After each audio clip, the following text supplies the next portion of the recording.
distinct honor for me to welcome a remarkable woman to Temple Emmanuel, Irene Miller. I had the pleasure of having dinner with her last night. I had a little bit of her story. She has lived a remarkable life. She has been through some horrific times in her life, but she has lived it in such a beautiful way after the war, and she has made, just found joy and beauty in life in a way that I'm not sure I could have done if I'd been in that situation. So I said to her a moment ago, my introduction is a half hour. She said, no, it's not. So I'm just going to turn the microphone over to Irene Miller, and let's just welcome her to the class.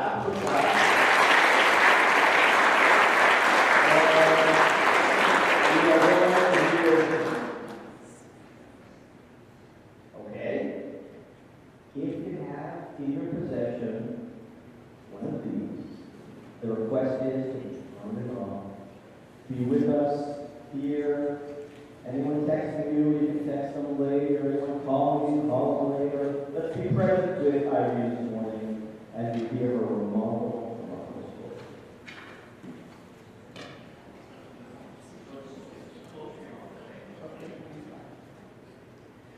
I am one of the 10% of Jewish children. Hold on, I'm going to stop you. I'll understand you. I just want to make sure that the rabbi has a way for questions afterwards. We're going to take this one. We're going to get this one. Okay? I'm going to take this one. All right. This one is better. Day 2. This is Irene Miller. Day 2.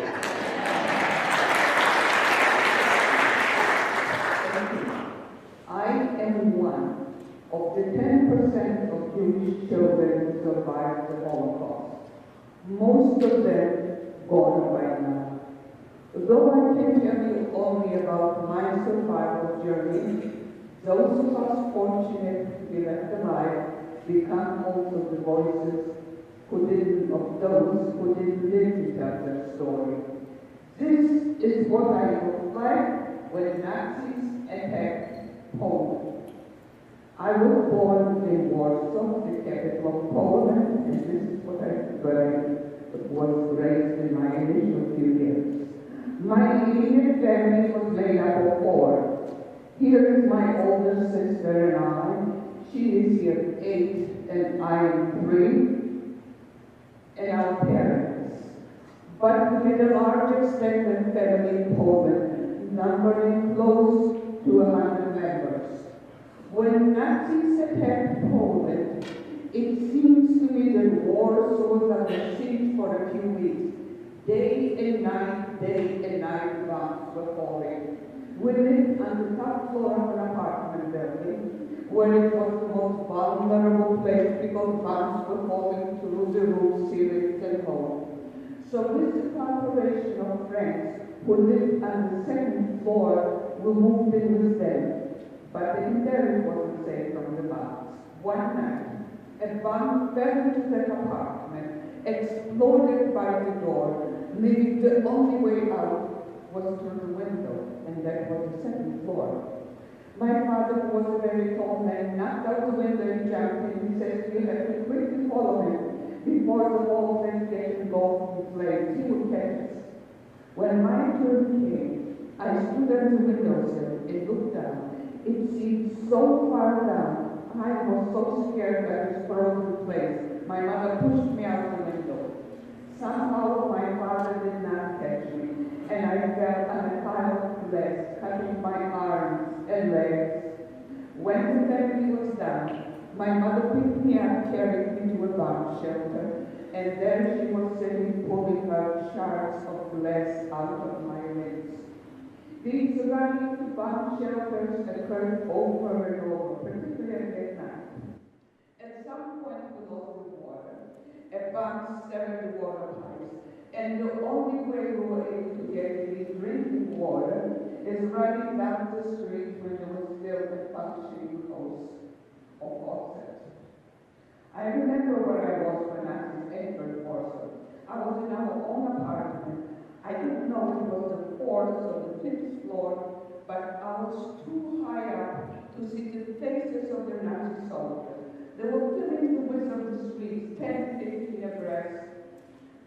strangely, I could see the reflection of shining boots pounding and pounding today. You know how long ago all that happened. And to you young people, that happened not just before your parents were born, but before probably most of your grandparents were born. Yet, there are still some sounds, some smells, aromas to which I still react emotionally. One such sound, a low flying planes. Another one is a rhythmic pounding on a hard surface. I hear it and I can't count.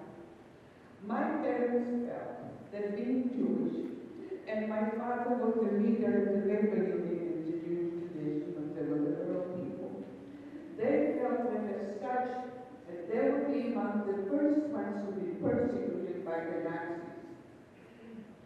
So sometimes during the winter of 1939 and 1940, they sold the lease to our apartment, hired a Polish guy to smuggle us across the border with the Soviet Union. On one side, Poland borders with the Soviet Union. Why go there? Because at that time, the Nazis were not there, and as you probably know, later in the war, they attacked the Soviet Union as well.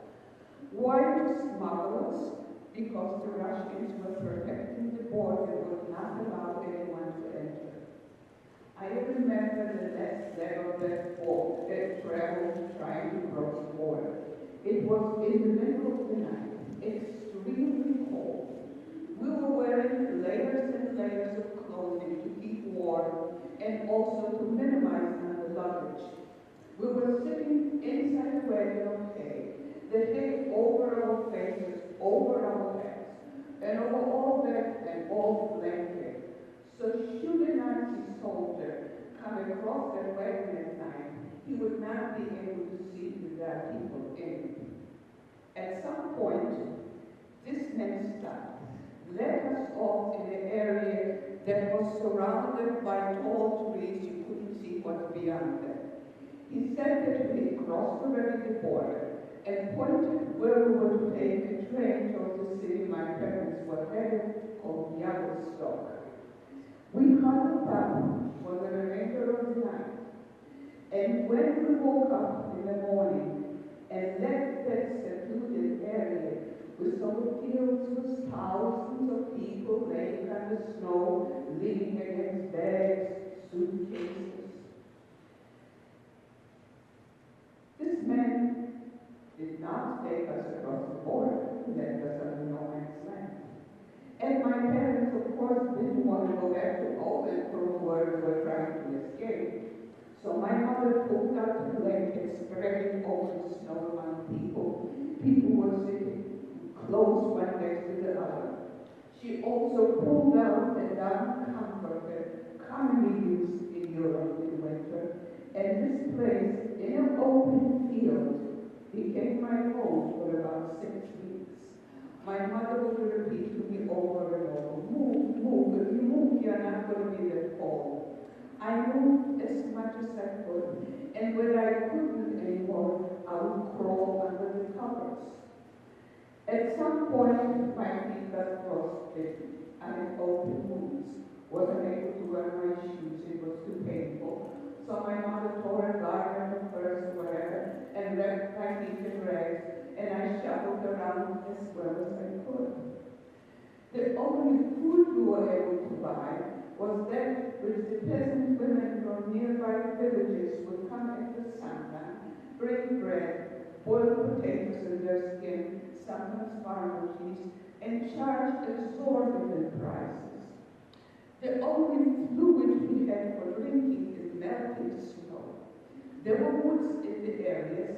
People were making fires to warm themselves and to melt the snow for drinking. Though I was a little girl, as you saw me at 5, 6 years old, I remember many scenes starting with the no man's land. But 2 images from that period are still vivid in my mind. I woke up one night, and there was a strange man next to me under the covers. I tried to push him out, but apparently I fell asleep. And when I woke up in the morning, the man next to me was dead. People were dying from diseases, from starvation, from exposure, and now the very peasant women were also bringing shouts for sale, and young men buried their dead in shallow graves. The other scene, I was standing with my mother by a fire trying to warm myself, and a young woman approached holding her baby in her arms, wrapped in blankets, and he could assume she wanted to warm herself and her child. So we parted, letting her come close to the fire. But as she did so, a man looked into her arms and said, "Lady, your baby doesn't need warming anymore. The baby was dead." The man took the dead baby out of the mother's arms and proceeded when some soldiers were guarding the borders, and the crowd followed him. He laid the baby in front of one of the guards under the ground, and the crowd started crying and shouting, "Let us in, let us in. We are dying one by one." And the guard didn't say anything, just kicked the baby back into the crowd. And I'm sure like all others, it was there. Apparently, my parents concluded that they had to take some drastic steps, or otherwise we would die in the infinity of the sea. No answer to it. One night, my father smuggled himself across the border. He must have surveyed the area in advance. On the Soviet side, he bribed an official to give him a letter permitting the family to cross the border. But when he returned with that letter, the letter said he may take his children, said nothing about my mother. And the guards would not let my mom go. Our parents decided that my father should take my sister and myself to safety and see what he could do thereafter to bring over mom. We walked all night in the forest, and for me the pain was so extreme. The open wounds on my feet were wrapped in soft rags, and the earth was frozen and hard. But eventually we made it to the city, Yellowstone. Around that city were clusters of Jews from Poland. We ended up in one such cluster, a wooded area with a lot of scattered little cabins. This must have been at one time the property of a wealthy landlord, and those cabins were for his workers. No furniture of any kind. A few families on the floor in a small cabin. But after eating for 6 weeks in an open field in winter, laying on a wooden floor with a roof over my head, I probably felt like a queen in a palace. My father had no more money left, and also travel in the Soviet Union was forbidden. Only those who were big dignitaries or had a lot of money to bribe an official would be able to get a ticket and permission to travel. So my father tried to reach the no man's land on the rooftops of trains. He was caught by the police, put in jail for a few days, let out, and kept on repeating it over and over. During all the time that our father tried to reach Mother and Norman's land, my sister and I were left alone. Here and there, some caring person offered us a meal, but I don't remember what and how we were able to eat beside them. Eventually, our father made it to the no man's land, but by the time he got there, no one was there anymore.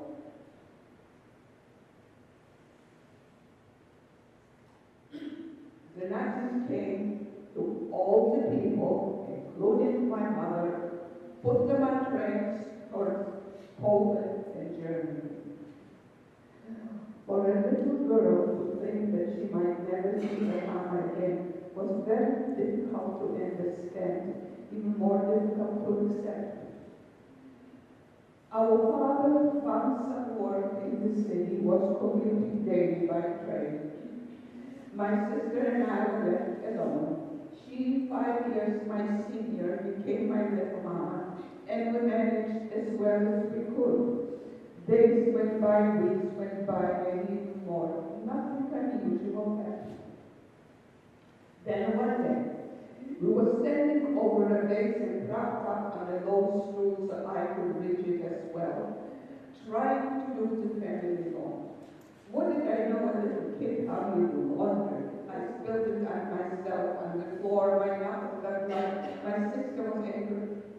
In the midst of all this tension, the door to our cabin opened, and our mother walked in.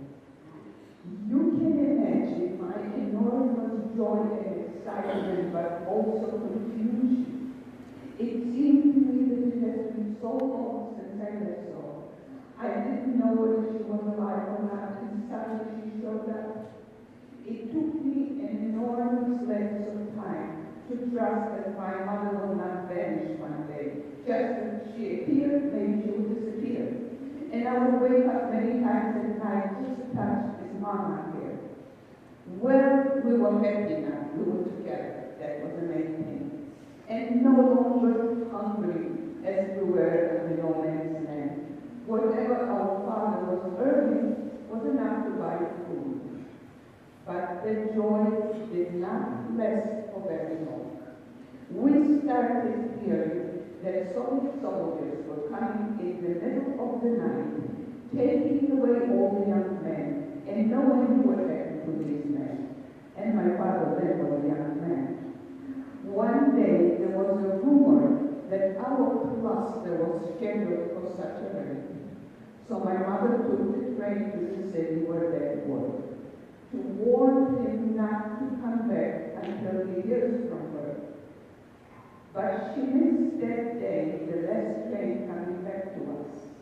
So that night, when my sister and I were alone, Soviet soldiers kicked in the door of the cabin. They said, "Get your stuff." They gave us a few minutes to scoop up our stuff, and they marched us to a train station where there was a long line of cattle cars, and they would shove in as many as people as they could in each of those box cars.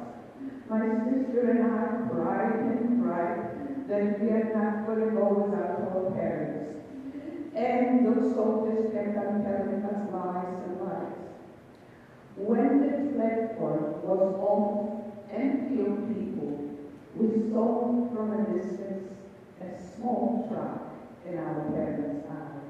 Was I happy to see them? I never asked, never found out how they heard about the raid, how they found transportation. All that mattered to me, they were there. And as soon as they arrived, they shoved us in one of those box cars. So many people in each of them that there was no room for anyone to stretch themselves on the floor. People were leaning against back suitcases, wall, whatever they could. There were two sliding doors that would pull together to close the box car. And outside, across them, a metal bar to hold the doors in place. When we were inside and the doors were pulled, it was so dark you could hardly see. There were no windows, no lights. This was meant for transportation, cows, horses, and so on. The only light was that which was coming between the cracks of the board. Once a day, soldiers walked around with buckets of soup, and everyone was given a cup of soup. On the days when we were lucky, we got with it a little piece of bread. But those lucky days were very far apart. Most of the time, a cup of soup was the food for the day. Once a day, they let everyone out simultaneously under the train to relieve themselves. You know, it doesn't take very long. You forget about the notion of privacy. You just do what you have to do. People were extremely hungry. Many were getting sick.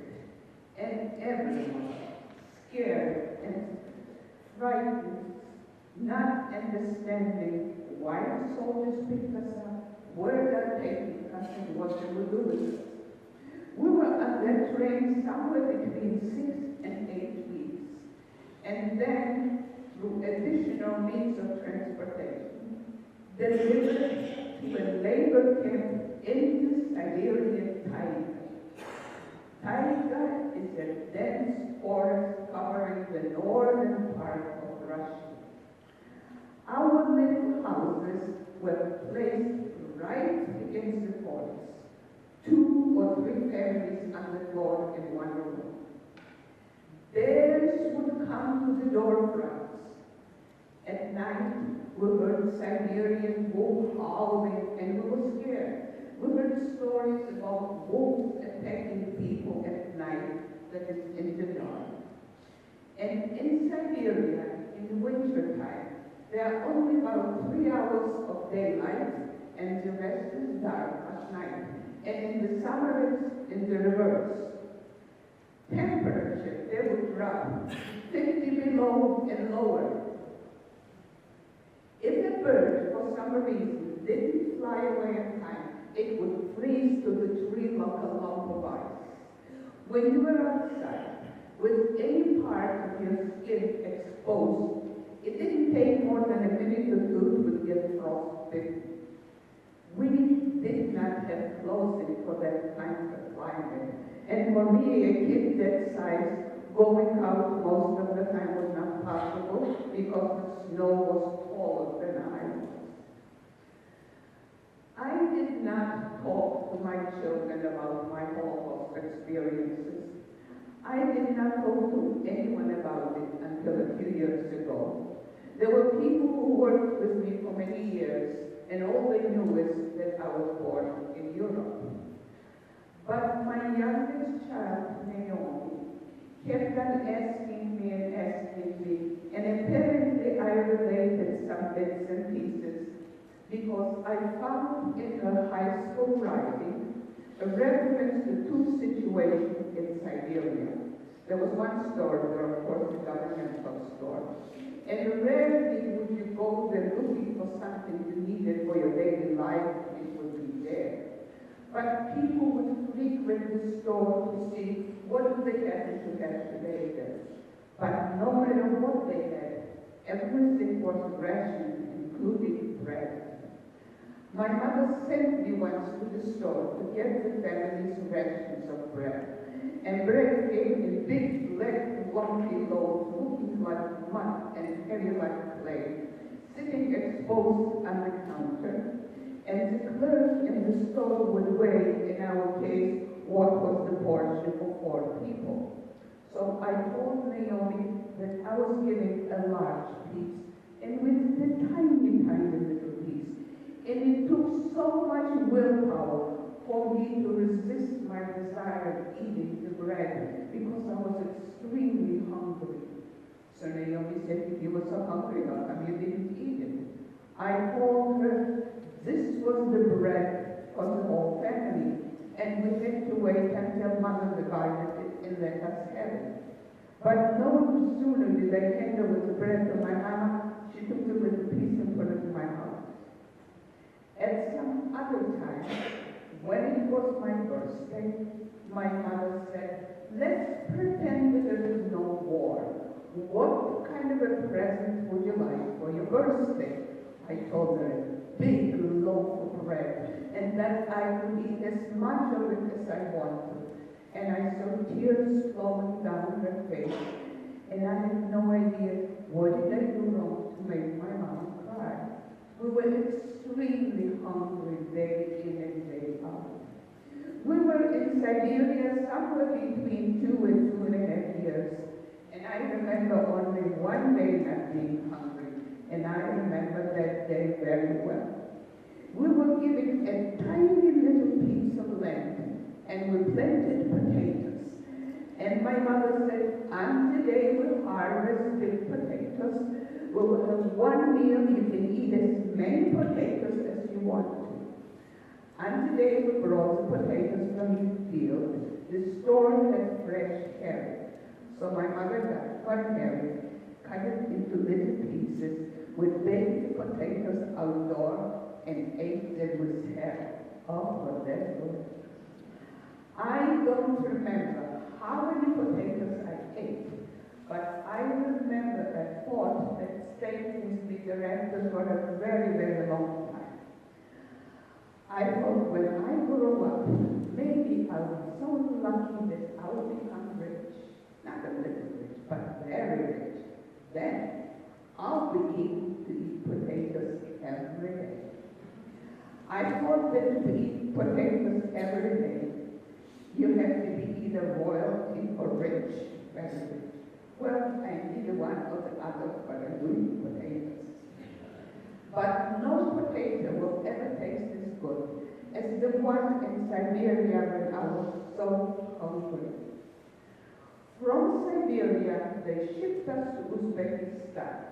Uzbekistan then was a southern republic of the Soviet Union. Now it's an independent country. I am sure that my parents felt that going south, life will be easier, food will be more available. But while we were extremely hungry in Siberia, we were almost starving to death in Uzbekistan. They placed us in a very poor farming village. My parents were not given any land to cultivate, and there was no way of finding work. My father walked from farmer to farmer, willing to do any kind of work in exchange for food. Once in a while, he would get a day's work, but most of the time not. There were long stretches of time that we lived on boiled grass and beans. My mother would go into the field, pick up anything that was growing wild green, boil it, drink it first herself. If she was okay, she would give it to us as well. There was one stretch of time that we lived on broiled onions. Some farmer must have had a good crop of onions, and in exchange for some of my mother's clothing, she got a bag of onions. We all came down with malaria. Malaria is such a devastating, violent disease. You can see a person one day, he's fine, a week or two later, he's gone. I survived, I had malaria. Most of the time I was probably not conscious because my fever was so high. But when I was, I remember screaming, my bones were breaking. No matter how many blankets, how many layers I had over me, I had such a violent shaking with a chill that I thought as a kid my bones were breaking. When I recovered from malaria, I had difficulty walking for some time. There were some Jews from Poland in Uzbekistan. I don't know who they were and how they were able to do it, but they established orphanages for Jewish children from Poland and would recruit not just orphans, but any Jewish child from Poland. This was simply an attempt of trying to save the children from dying of starvation. One day, men showed up in our village, talked to our parents. The next day, he came with a horse and buggy.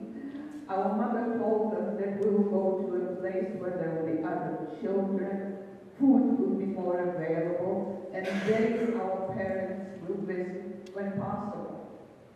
It took us a few days on that buggy until we came to the village where the orphanage was housed.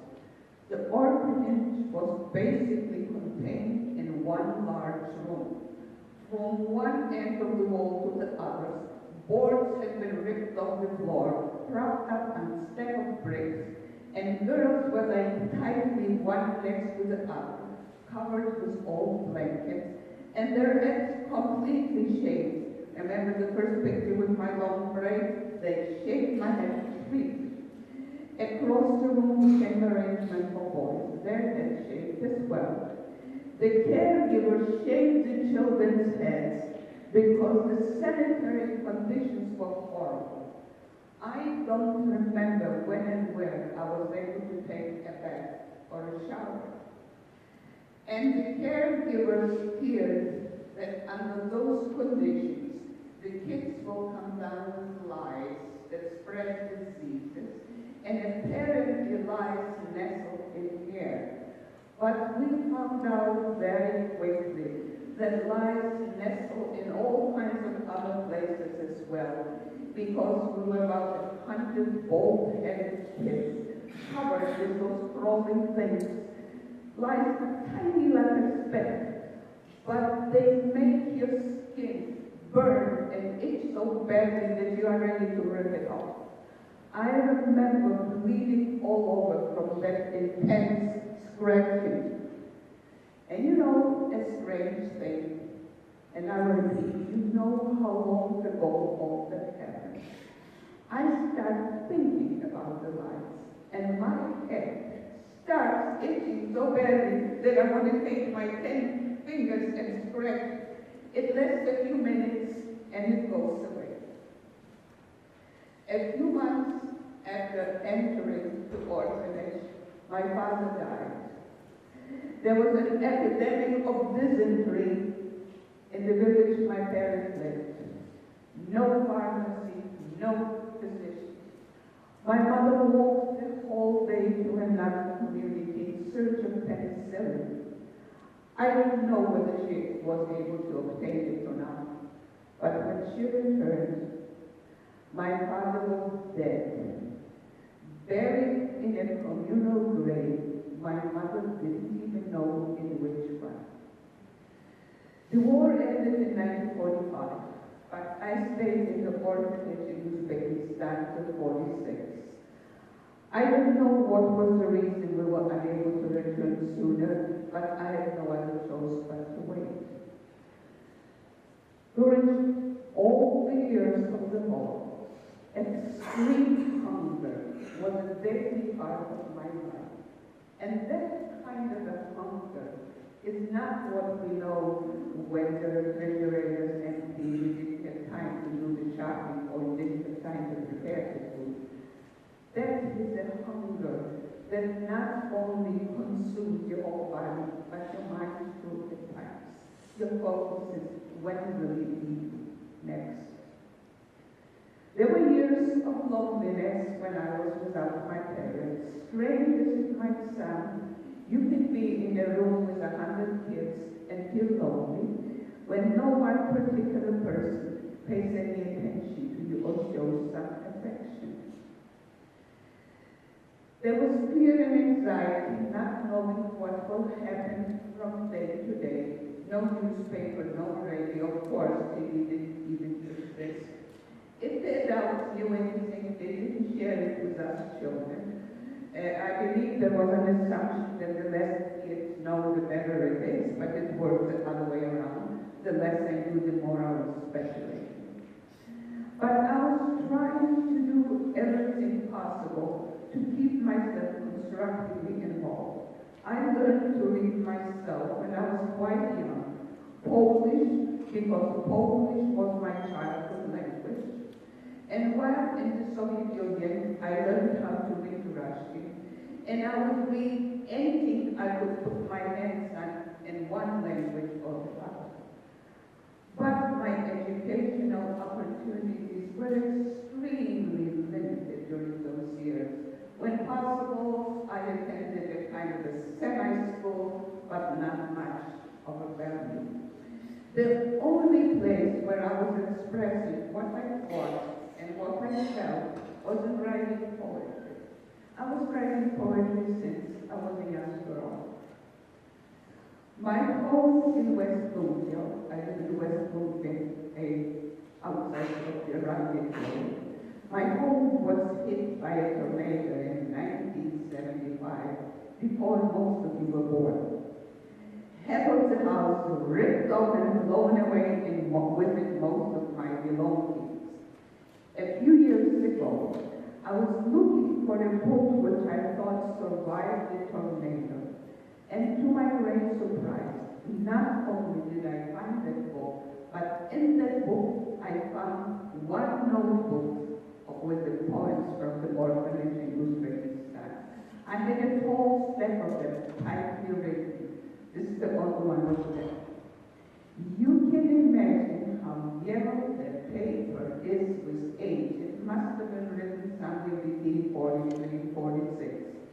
I was afraid to touch it, that it would crumble in my hand, but it didn't. And reading some of those poems as an adult surprised me that nothing in it indicates this had been written by a child. Nothing huge, nothing funny, just expressing longing for normalcy. How wonderful it would be to live in a small place with my family, not among kids in one room. How great it must be not to be hungry. By then, I interpreted hungry as a bellyache. So how great it must be not to have that bellyache. I'm sure I didn't remember what it felt like. Imagine. And to attend school, I was always curious, wanting to know, wanting to understand. And my cousin, to see my aunts, my cousins, and everything, yes. And I was poetically described in Poland. Poland was a paradise on earth. But you saw the little kid I was when I left Poland. But when I returned to Poland with my orphan, nothing of what I hoped for or envisioned became a reality. I spent another 5 years in orphanages after the war. Anti-Semitism was still raging in Poland after the war as well. Quite a number of Jews were killed by Polish people after the war, particularly in small towns. The tiny, tiny Jewish community that was left alive tried to do everything possible for us, the children, to survive. The orphanage was for Jewish children, so was the school, the caregiver was Jews. That school was held in one room, and the city was Krakow after the war that I returned. That school took us once to what used to be a concentration and death camp. In the display room of that camp was a tall pile of shoes, men's shoes, women's shoes, little kids' shoes, shoes of those who were sent to the gas chambers to die. There was a tall pile of hair. Women who had long hair, they cut their hair before sending them to death, and they used the hair for various purposes. There were lamps with shades made of human skin, soap made of human flesh. It took me an enormous length of time before I could take a bar of soap in my hand and not think of my aunts, uncles, and cousins. I told you that my extended family numbered close to 100 members. Not a single one of them survived. Not a single one. I am sure it is difficult for you or for any person to understand what it meant for me to hold a bar of soap after visiting that museum.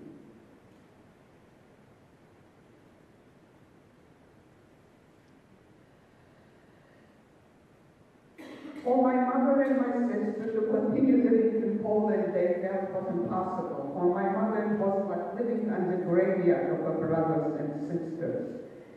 She and my older sister, who was by then married, she married a boy from the orphanage, they decided that they want to leave Israel. That they want to leave, Poland. The only place they could go was to Israel, because the Israeli government was helping Holocaust survivors who wanted to immigrate. I didn't know anything about Israel. And you know, strange to my son, I was in an orphanage for Jewish children in Uzbekistan. I was in an orphanage for Jewish children in Poland, in Krakow after the war. But nothing was communicated to us then about our Jewish history or the Jewish tradition. And I knew nothing about Israel. vaguely, more correctly. I did not live with my mother and my sister, but periodically I was able to visit them. The ruling in the orphanage was that once I reached the age of 17, I would have to leave and take care of myself. I did not know anyone in Poland, nor any other place, a person outside of the orphanage. The orphanage was my world of people.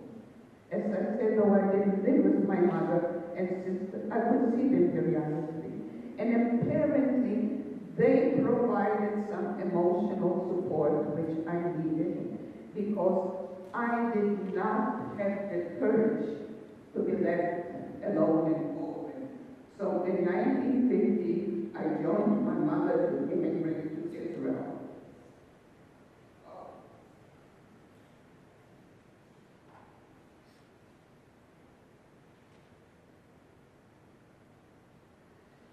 This is my mother and I as we came to Israel. The picture was taken in Cairo.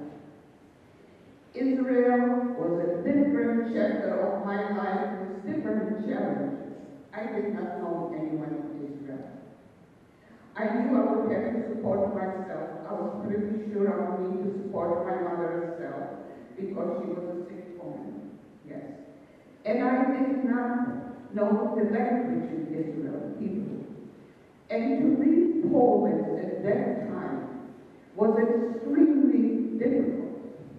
You needed to have an exit visa. And we could not get all four of us at the same time, before my sister, her husband, my mother, and I. So eventually, when my mother and I got the visa, we decided to leave. And there were limitations of what you could take with you. You could take one dress, one list, identified exactly the item.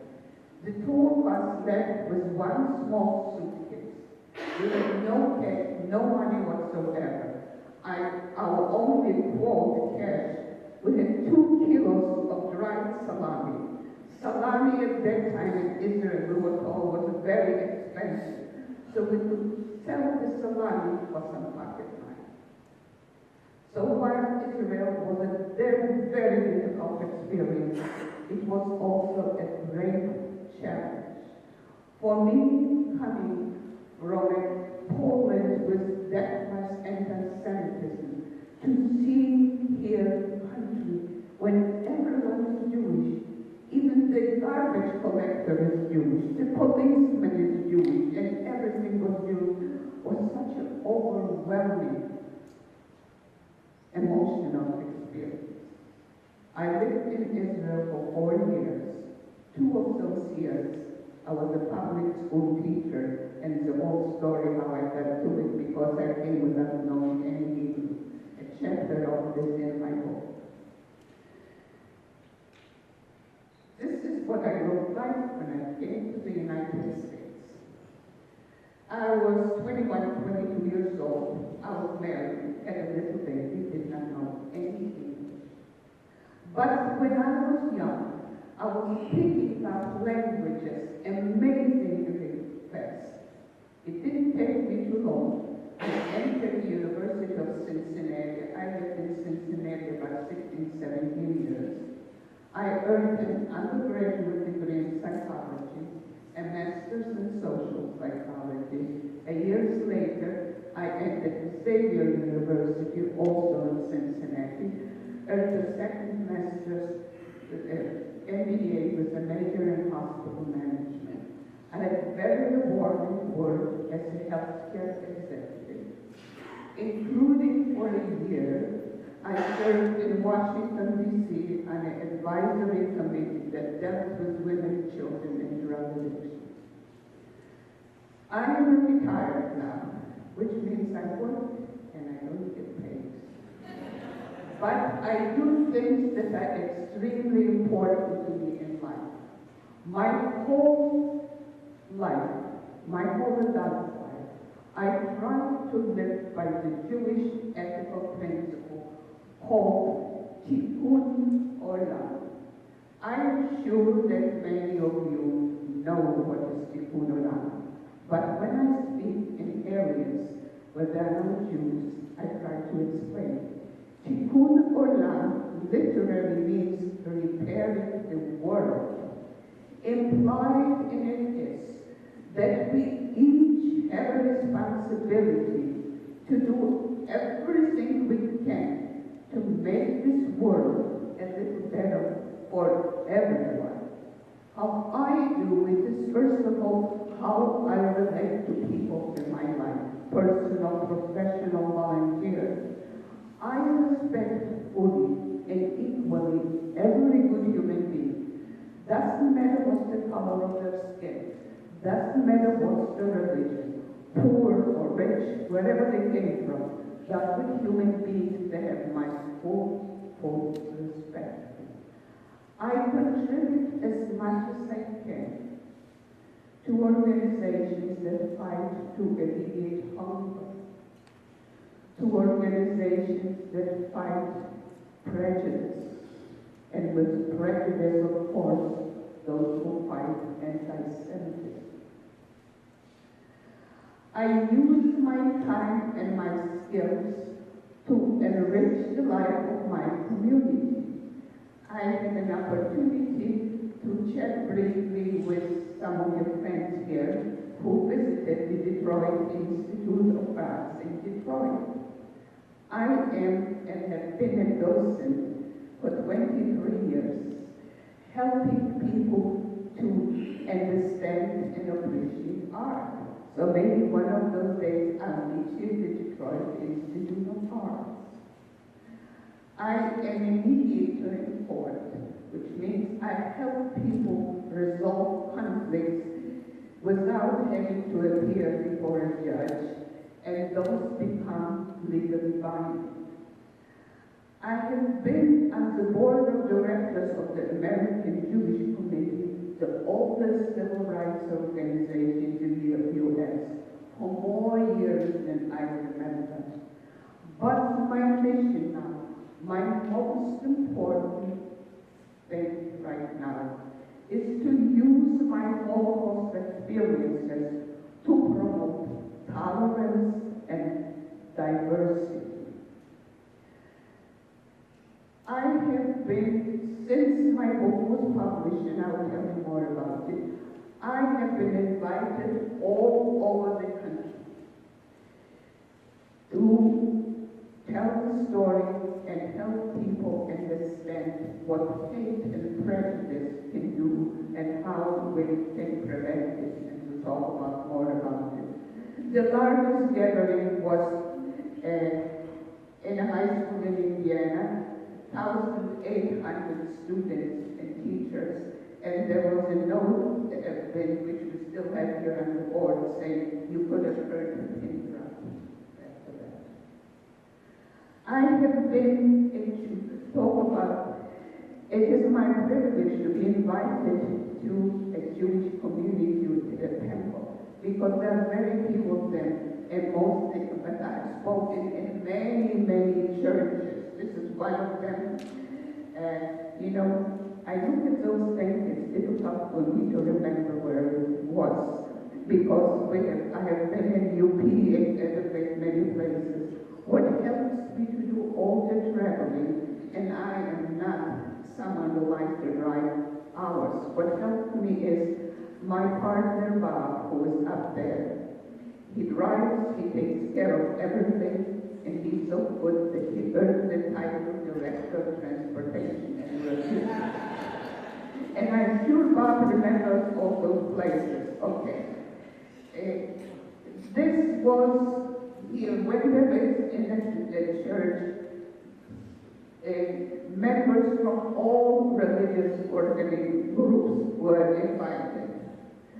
Here was in the UP, Houghton or across the river there. This was in a temple, in a synagogue. There used to be a large community there when there was a copper mine. And the seating capacity is 200 seats. But right now, they have only 12 members. in the synagogue. But the community at large was invited, and we had to come twice there because the 260 seat and whatever floor room was taken up, so we came again. This was the Department of Health and Human Services in Traverse City. The Knights of Columbus, I have been invited to many big events, and this was one of them. And in the morning, for a few years, I spoke in the courthouse on Constitution Day, and students were invited, and I started my presentation saying, what if I, a Holocaust survivor, was invited to speak on Constitution Day?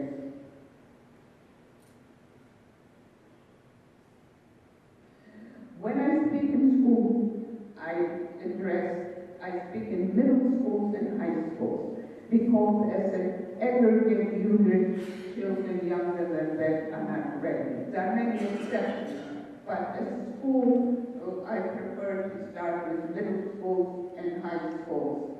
But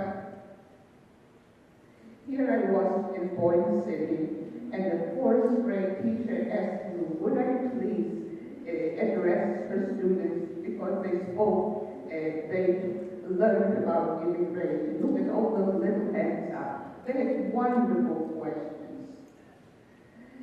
Okay, this is interesting. We were there in Sault Ste. Marie not long ago, and schools came from over 100 miles radius. That's a small school. Here was the auditorium, the theater, for 650, they were all taken up with schools. But the next day, a lot of children thereafter emotionally or didn't appreciate the one to come and to hug. Yeah. I took that picture intentionally.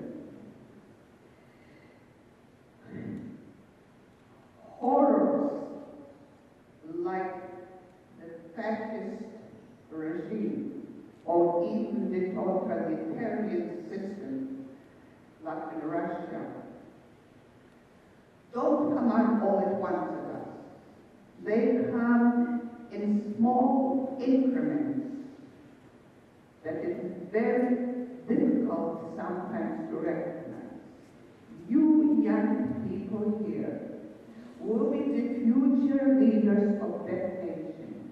And it will be your responsibility to do everything you can to prevent such horrors from happening. And to prevent such horrors from happening, not only do you need to know what happened, but you need to know how those things come about step by step, and not be bystanders, but stand up to injustices.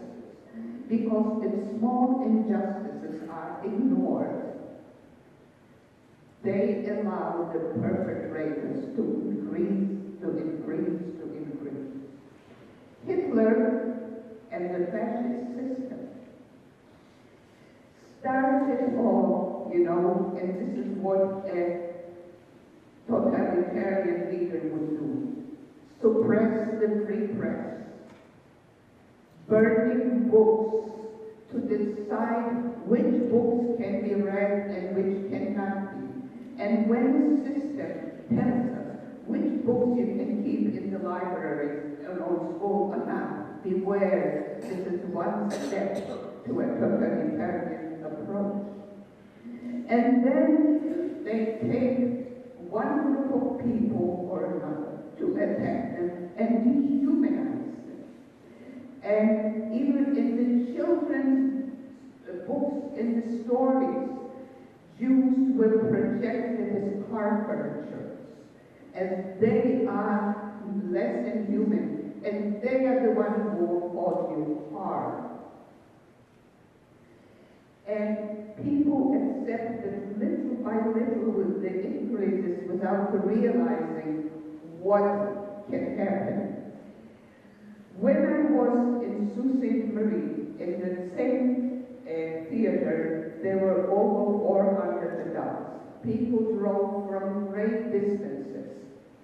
And when it came to the questions and answers, many of them, this woman stood up, tears flowing down her face, to apologize for what the Germans said to you.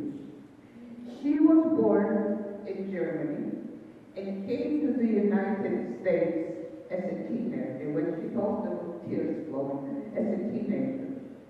And when years later she visited her family in Germany, and she questioned how was it possible for this highly educated, sophisticated country that creates so many poets, so many composers and scientists, how was it possible to such horrors to occur?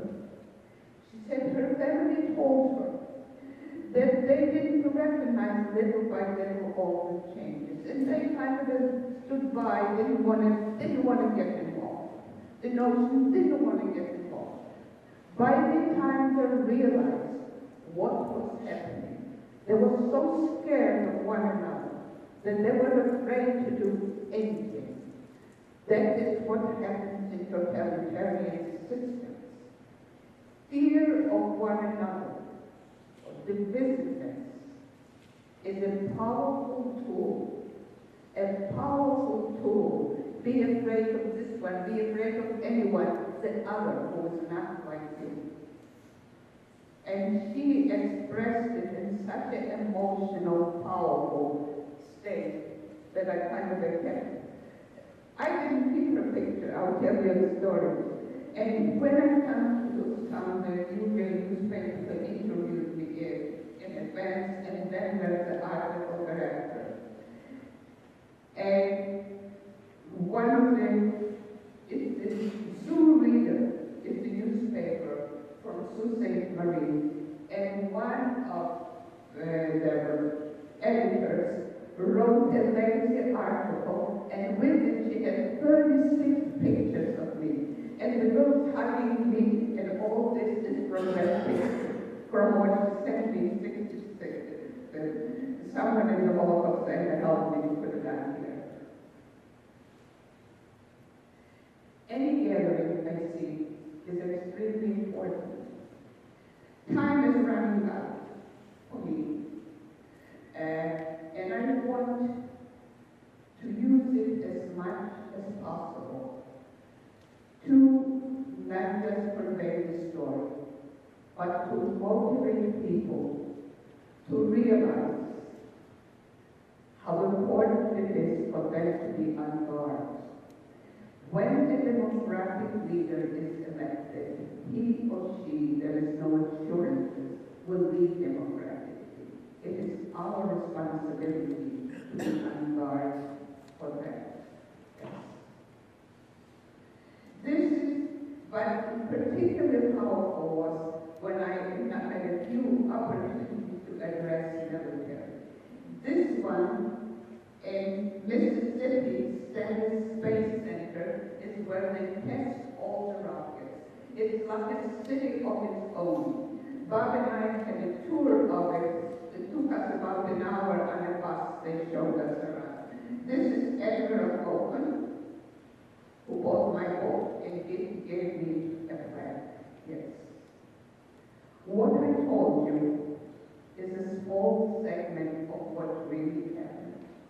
I hope that each one of you will read my book, published by the University of Michigan, not only to read what was my survival journey, but to get a flavor of the totalitarian Russian regime, not much different than we have it now. We hear a lot of what's going on vis-a-vis Ukraine. And to get a bit of a flavor, not that much, of what happened during Hitler's regime. It is important for me to stress that Hitler was democratically elected. We need to remember that Hitler was democratically elected, and to see how democracy can fall from within. He found enough supporters to allow him to gain that vicious power, enough supporters through manipulative measures. And I'm not a historian, but I'm sure you can find out step by step how that happened. And to lead to a point that he created the darkest chapter of human history. 6 million of Jews were killed, among them 1.5 million of children. 90% of Jewish children were killed. My book is no longer available on Amazon, so we try to bring here more because many people want to buy it as gifts. Bob has also 1 box in the car. So here on out of here, we will send them back to the car to get another book. All those books I signed before coming here. They are all signed copies. Yes. I know I threw a lot of stuff at you. So gather your thoughts and ask me questions. I welcome every question. If you ask me something about which I don't have information or I feel it's inappropriate for me to discuss, I will let you know. I welcome every question. I welcome questions from younger listeners and from not so young listeners. And when I am in school, I said, it takes a few brave souls to start and then we can stop it. I'm the first young questioner here. But I have a question. Why is it that you, after being in Israel for 4 years, didn't remain in Israel, and why you came to this country? when I am asked that question, I often ask that question. When I am asked that question in high school, I tell them, I don't recommend that you do what I did, and I'm not referring to coming to Israel, to the United States. Barely turning 18, I met there a man from Detroit. I married a man from Detroit in Israel. This is how I came to the United States.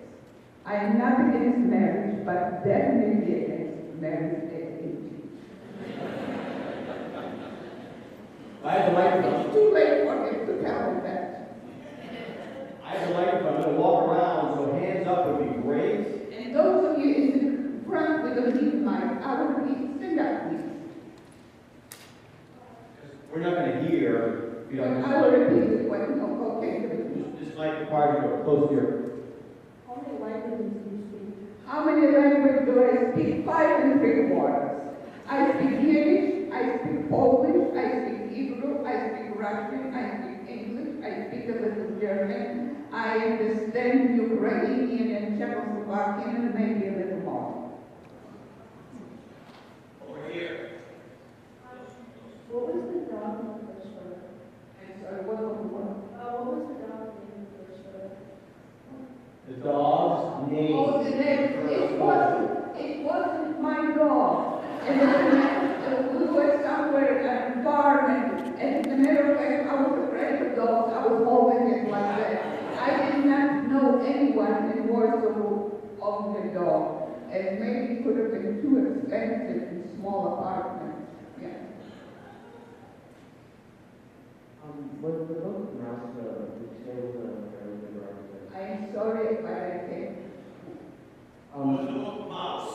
Yeah, a good representation of what the Holocaust was like, would you say?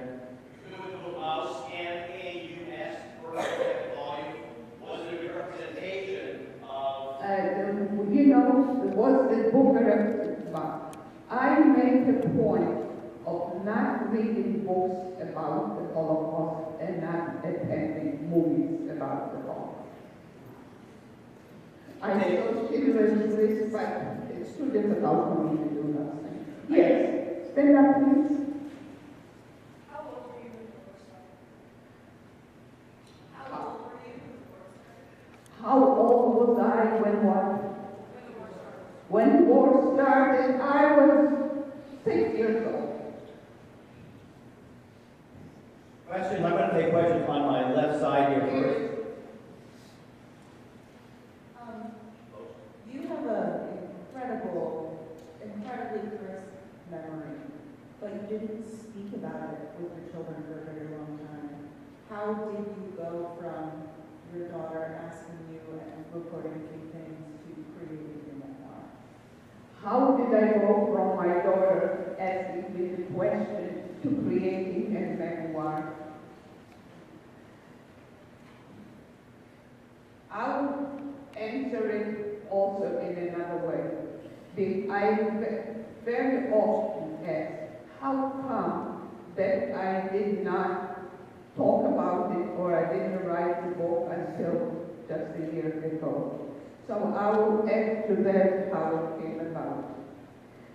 You know, when someone experiences traumatic aspects in life, it is less painful if you don't touch it. You wrap it up, put it in a drawer, and throw away the key. It either requires some powerful personal element in your life who wants to open that chapter, or a social climate that allows you to become vulnerable. We hear this Me Too movement. Most of you know what's the Me Too movement of women being sexually abused.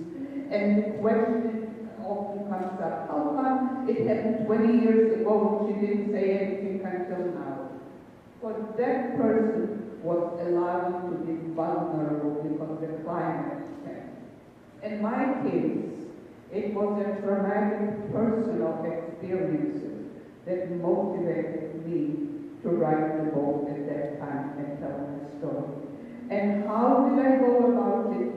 Simply sitting down and page by page writing and crying while I was writing. It took me a long time before I could talk as I do here to you and not choking up. Yes. And as I was sitting, and I was telling myself, why am I crying? This wasn't the worst part. I didn't know when I would choke up and start to cry. You know, I wrote one book before this one, personal, had to do with my daughter and my life. And I never learned how to type, you know. I didn't go through the system here. So my secretary shows me where you put your finger on the board, and this is how I type the book. Yes. Okay, question here, Zach. I was just wondering, Could you please speak louder? how did your parents how were they able to keep your family together? How my parents were able to. How were your parents able to keep your family together? Well, my parents were keeping the family together not during the Holocaust, because the big part of the Holocaust, I was not with my parents. I was in an orphanage. Question back here. I'm wondering, during all this experience, you've had a very rich, fulfilling, successful life. How are you able to have such a positive outlook and create such a beautiful future? You know, how I was able to have the positive outlook and have a successful life. I am being asked that question almost everywhere I speak. Where do I get the energy? Where do I get that positive approach to expressing my feeling in successful life? You know, I have no fixed answer to that, just assumption. My assumption, and by the way, if I was a keynote speaker for a psychiatric Ohio conference, I think they wanted to find out the same thing. I don't know whether they did. My assumption is that we each are born with a certain energy level. I was born with a lot of energy. You can figure out how old I am because I told you how old I was here. I still put it, I have my Fitbit, I still put it 10,000 steps my baseline daily. I continue learning new things and am very interested and involved in what goes on in the world.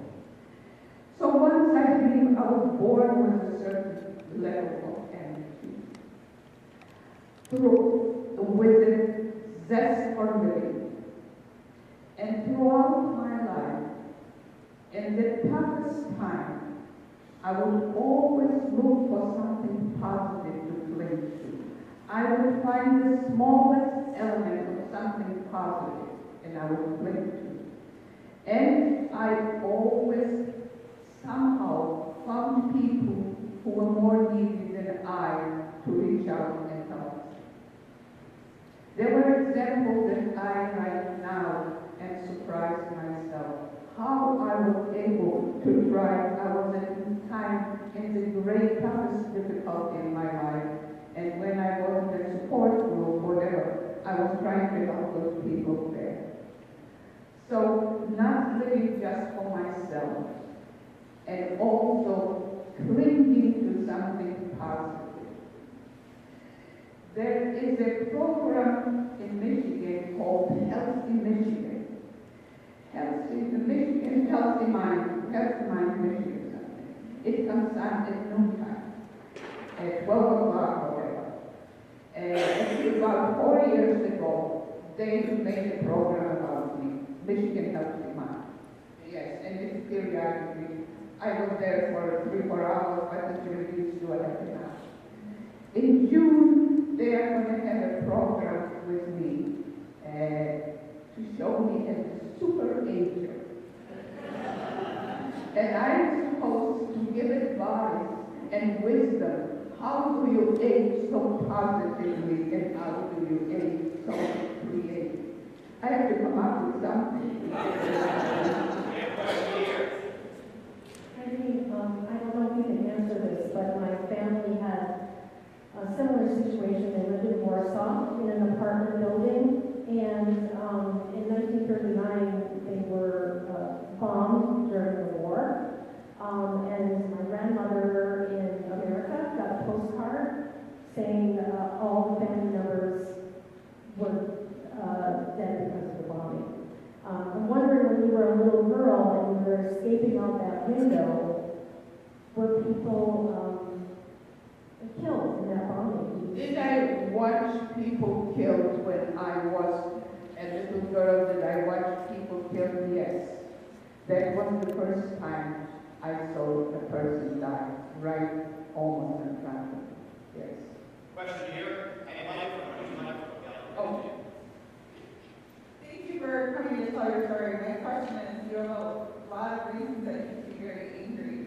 How do you not let the anger take over? Why did I not allow the anger to take over? If I would think rationally, anger doesn't harm the person that you are angry with. It harms you. It becomes a corrosive element. But you know, emotions don't go back by rationality. It somehow helped me, without making a conscious decision, for me to express my, if you call it anger or whatever, to turn it into positive action. How I won't revenge myself. Some people say, how do you revenge yourself? How I revenge myself is to lead a creative life, to give of myself, and to inspire people to do something creative and positive. This is my revenge. And this is probably, instead of anger, it turns into that. Coming here and telling you what happened, and inspiring young people to take action is my revenge and my expression of anger. And I want to add something to young people, and not to so young people. Young people, before You will be the future leaders, I stress. But before you become leaders, you will have the opportunity to select who will be your leaders.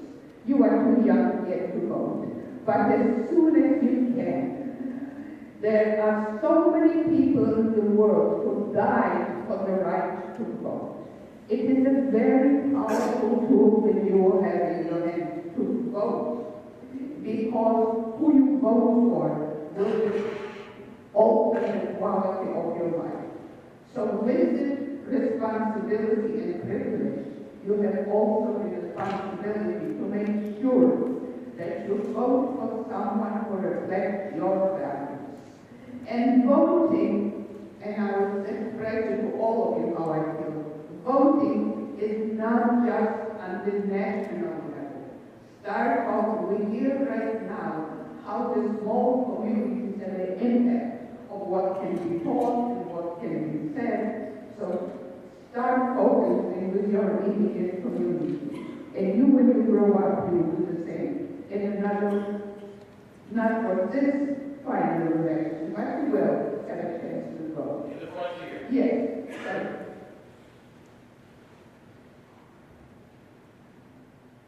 You need to be connected for what you want. My dad was a cancer survivor. He grew up in Butch and was shipped by train.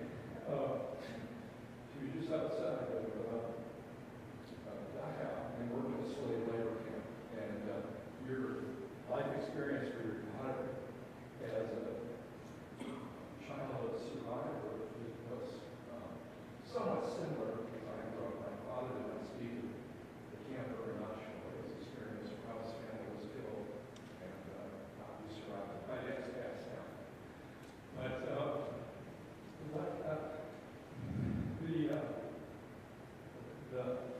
Frankel has a book, and I cannot read the book, but Frankel has a book about how people, meaning of life, and how you can get through that.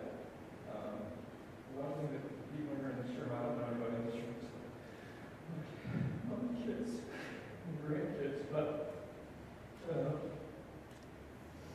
the strength that you have shown, there is an inner spark in some people, and that's what allowed people to survive, is the ability to never give up. The people that died with him in the camp were the ones that candle burned out, and you could tell that person's not going to make it. They didn't make it. He was 10 years older than you, so he was a 16-year-old man that was forced to work in the slave labor camp. So that spark of not giving up, that spark of having confidence in yourself, I saw that for the next 40 years of his life until he passed. And that was passed on to me, both in my kids and grandkids. Confidence in yourself, that you're going to get through it, doesn't matter what you're facing somehow. I think the faith in God, your faith in some spirit, something that can give you every single day to survive and to keep you through it. It's impossible for me to understand how people, and I'm validating what you're saying through your speech. Maybe it's cathartic for me just to speak. I'm sorry. But you remind me of my dad. So, this is the strength that you have used throughout all of it. So, you're a blessing for everyone here. You're a blessing for everyone to hear you. I know how it's tough for your daughter growing up. I don't know your daughter, but tough in a way of not understanding exactly what you went through. And it was so good that whether it was therapy or however you got through it, that you're able to get your information out. So, thank you. This is tremendous what you're doing. I have great compassion and feel for your pain, but it sounds like your father left you with a very powerful heritage of understanding, self-confidence, understanding, ability to overcome. And when I speak to young people, and this applies to anyone, you never know in everyone's life there will be tough times. There is no such thing that you go through a life and everything is magnificent and beautiful. There will be tough times in everyone's life. Know that you have more strength in you than you realize what it is. And when the times call for it, you will find it within yourself, the strength. Yes, some people have more endurance and some people have more determination because it takes determination. I have never thought of myself that I will die. I was just fighting how from day to day make the best possible. And it sounds like your father did the same thing. And thank you for sharing this. And emotions are perfectly okay. It doesn't matter what's left there or whether those are tears. This is part of our life. Question here. How were you in the orphanage? How old were you when you put into the orphanage the first time? I am not going to give you the information because you can figure it out. Not right now, but later on. I give you enough clues to figure it out. Question here, Dave. Ms. Miller, what advice would you give to the kids here when they're faced with anti-Semitic remarks, or they're told, my favorite person is Hitler because he's the greatest guy in the world? I mean, these kids are not armed with how to defend themselves against this type of behavior that's happening in our schools. So, anything you can say would be helpful. I speak in schools a lot, and I speak in schools where there was bullying and I addressed it. The most important thing you have to know that you are a wonderful person. No matter what someone says, you are a wonderful person, a wonderful human being. You have the pride of being a Jew because Jews accomplish so much and contribute so much to society. So this is something to be proud about. When someone says, I admire Hitler, I don't see any way that you can react to.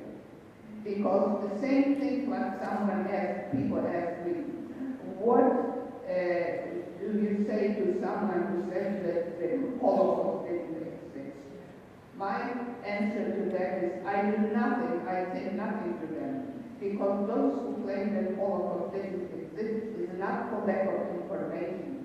It serves their anti-Semitic or political purpose.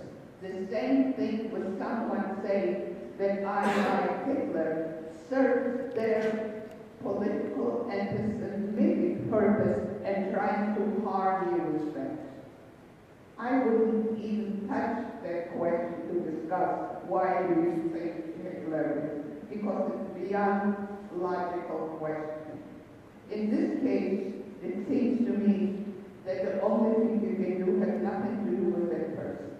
Have absolutely nothing to do. Know yourself that you are a wonderful human being, and you are proud to be a Jewish boy or a Jewish girl. Just I mentioned it yesterday, I did it with a few of your friends. I mentioned that there was once that the first question that I was asked that I was kind of surprised, not long ago I asked, and that was at the university, I think it was a Jewish student asked me, have I ever felt resentful or something of the tone for being a Jew? And I said, no. I have always been very proud of being Jewish. And I mentioned all the things that Jews have contributed to the world.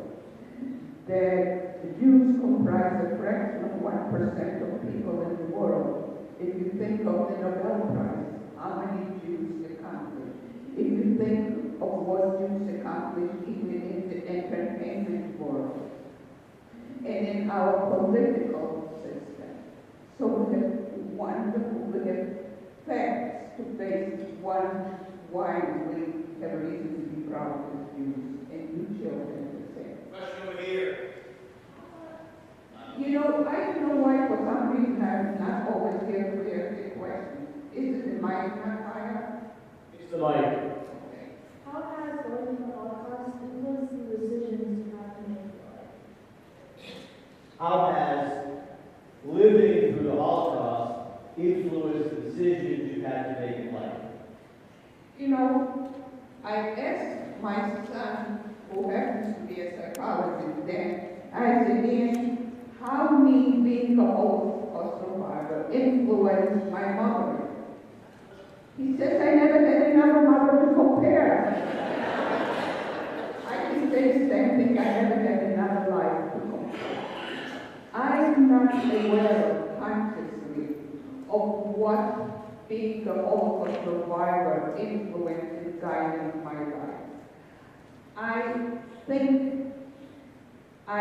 it sensitized me, I believe, in understanding suffering. I understand and can relate to suffering. It doesn't matter what the source of it. Pain is pain.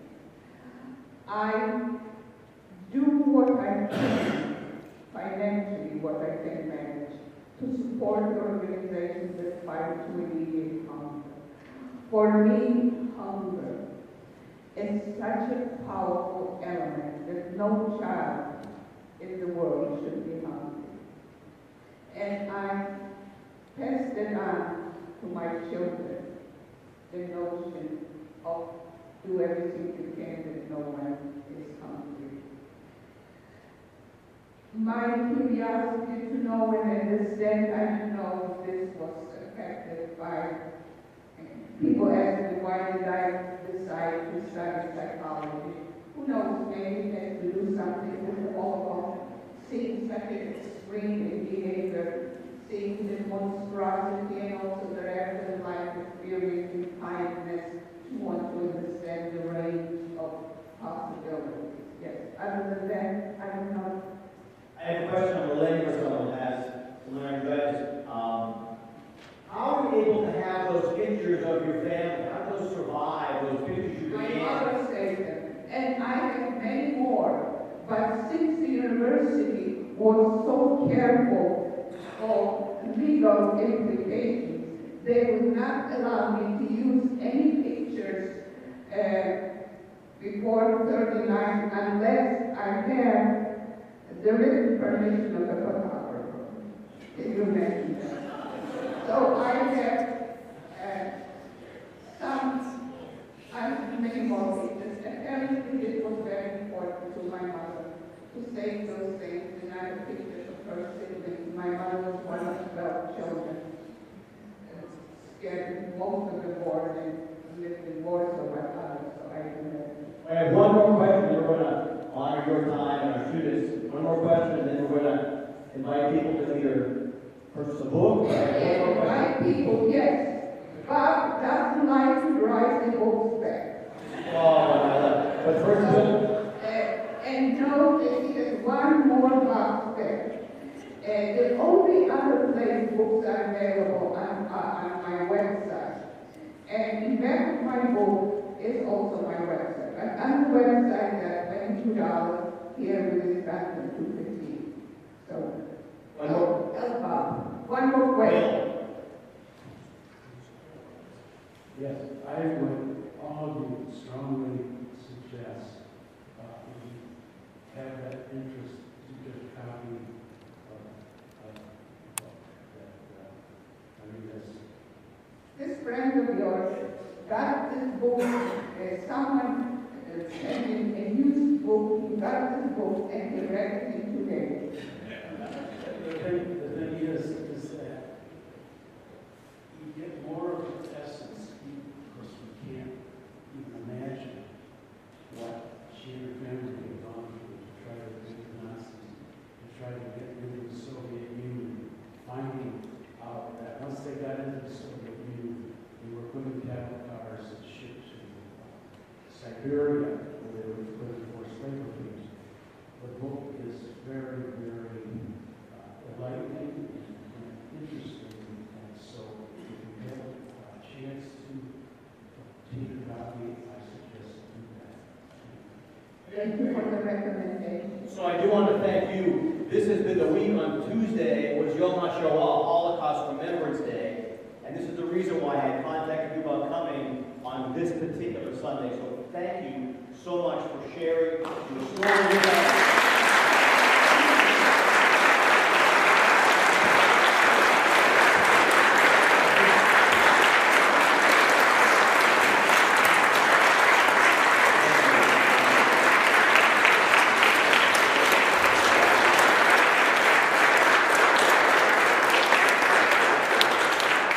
My best to all of you, and he will talk everything today. And for the young people, I hope I live long enough